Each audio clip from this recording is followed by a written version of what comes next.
Oke, mari kita mulai. Kalau kita ngomongin manajemen apotek atau farmasi, biasanya yang kepikiran tuh masalah-masalah yang kelihatan di permukaan, ya kan?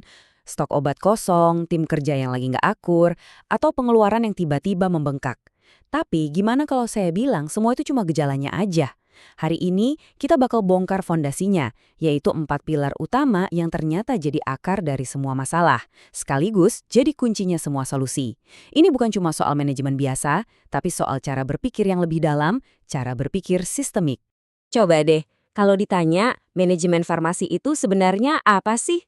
Apakah soal jago mimpin tim? Atau jago ngatur duit?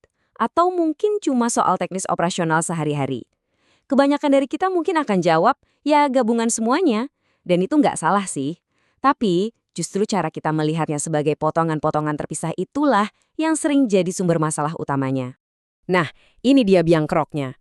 Waktu kita lihat stok obat kosong sebagai masalah persediaan semata, atau tim yang nggak semangat sebagai masalah SDM doang, kita itu cuma nambal sulam.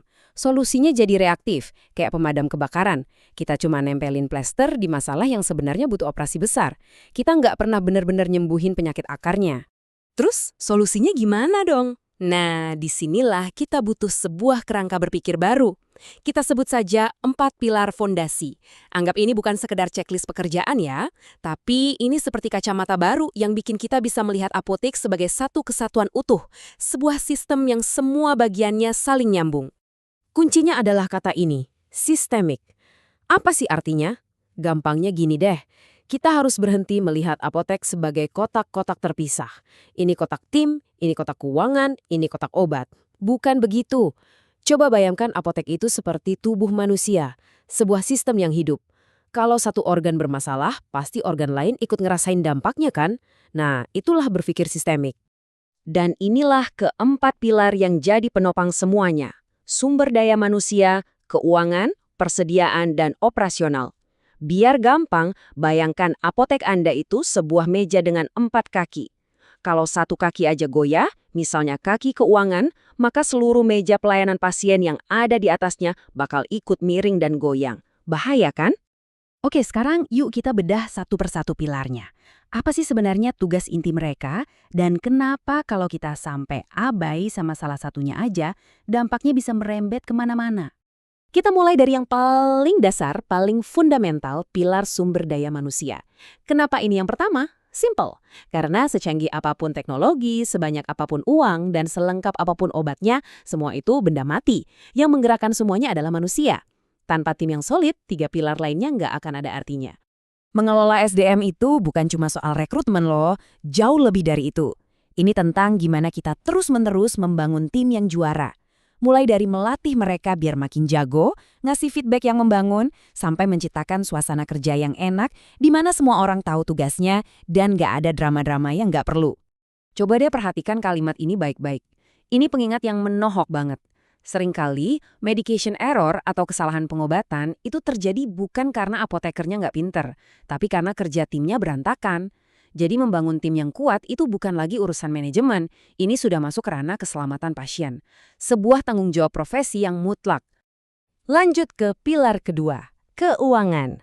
Oke, saya tahu, dengar kata ini aja kadang udah bikin sebagian dari kita pusing. Tapi suka nggak suka, keuangan ini ibarat bensin untuk mobil. Dialah bahan bakar yang bikin seluruh mesin pelayanan kita bisa terus jalan untuk melayani pasien. Ini bukan cuma soal laporan untung rugi di akhir bulan. Ini tentang gimana kita pinter-pinter merencanakan anggaran, ngerem pengeluaran biar nggak boros, dan yang paling krusial, menjaga napas apotek, yaitu arus kas yang sehat. Tanpa ini, sebagus apapun pelayanan kita, nggak akan bisa bertahan lama. Intinya itu ada di keseimbangan. Tujuan utama manajemen keuangan di sini bukan semata-mata buat cari untung sebesar-besarnya, tapi untuk memastikan layanan kita ini bisa terus ada dan berkelanjutan untuk masyarakat tanpa kita harus mengorbankan kualitas atau bahkan prinsip etika profesi kita. Pilar ketiga, ini dia jantungnya apotek, persediaan. Ini bukan cuma soal nyusun obat di rak biar kelihatan rapi. Pengelolaan persediaan ini punya dampak langsung ke berhasil atau gagalnya terapi seorang pasien. Ini strategis banget. Manajemen persediaan itu sebuah siklus yang gak pernah berhenti. Dimulai dari merencanakan kebutuhan obat dengan akurat, lalu proses pengadaan yang efisien, disimpan dengan cara yang benar biar kualitasnya terjaga, sampai terus-menerus dikontrol biar nggak ada obat kedaluarsa atau stok mati. Semua tahap ini penting. Nah, disinilah seninya. Ini kayak berjalan di atas tali. Kekurangan stok, pasien bisa celaka, reputasi hancur, tim jadi stres. Tapi di sisi lain, kalau stok kebanyakan, uang kita terkunci di situ, pilar keuangan jadi berat, dan risiko obat kedaluarsa jadi makin tinggi. Menemukan titik pas di tengah-tengah itulah tantangannya. Dan yang terakhir, pilar keempat, operasional. Gini deh, kalau 3 pilar tadi adalah apa yang kita punya tim, punya uang, punya barang, maka pilar operasional ini adalah tentang bagaimana kita menjalankan itu semua dengan efektif, konsisten, dan aman setiap harinya. Kunci dari pilar ini adalah standarisasi dan konsistensi. Punya SOP yang jelas dan ditaati semua orang, ada kontrol kualitas yang ketat, dan selalu waspada sama resiko. Tujuannya cuma satu, memastikan setiap pasien yang datang dapat pelayanan dengan kualitas yang sama baiknya, kapanpun itu, dan meminimalkan celah untuk terjadinya kesalahan. Jadi, anggap saja pilar operasional ini benteng pertahanan terakhir kita. Percuma kita punya tim hebat, keuangan sehat, dan persediaan lengkap kalau cara kerjanya acak-acakan. Benteng ini pasti jebol. Dan melindungi pasien dari medication error itu adalah tugas utama kita. Titik. Oke, kita sudah kenalan sama keempat pilar ini satu-satu. Sekarang ini bagian yang paling penting sekaligus yang paling mengerikan. Kita akan lihat gimana kalau satu pilar lemah itu bisa memicu efek domino yang meruntuhkan semuanya. Coba kita bayangkan skenario ini ya. Semua dimulai dari satu masalah di pilar keuangan. Anggarannya dipotong. Apa yang terjadi? Ini langsung menghantam pilar persediaan. Obat-obat penting mulai sering kosong. Akibatnya, pilar SDM kena getahnya. Tim jadi stres, tiap hari dimarahin pasien. Dan puncaknya, pilar operasional ambruk. Pelayanan jadi buru-buru, risiko salah kasih obat meningkat, dan akhirnya kepercayaan pasien luntur. Lihat, semua hancur cuma karena satu kaki meja yang goyah. Setelah lihat efek domino yang mengerikan tadi, sekarang jadi jelas banget kan, kenapa tujuan kita bukan cuma memperbaiki satu bagian, tapi membangun sebuah sistem yang utuh, di mana keempat pilar ini berdiri sama kuatnya. Jadi, untuk apa sih kita repot-repot mikirin semua ini? Karena keempat pilar yang kuat ini bekerja sama untuk satu tujuan mulia, yaitu menciptakan layanan yang aman untuk pasien, memastikan pengobatan mereka efektif, dan yang gak kalah penting, membangun sebuah praktik kefarmasian yang berkelanjutan untuk jangka panjang.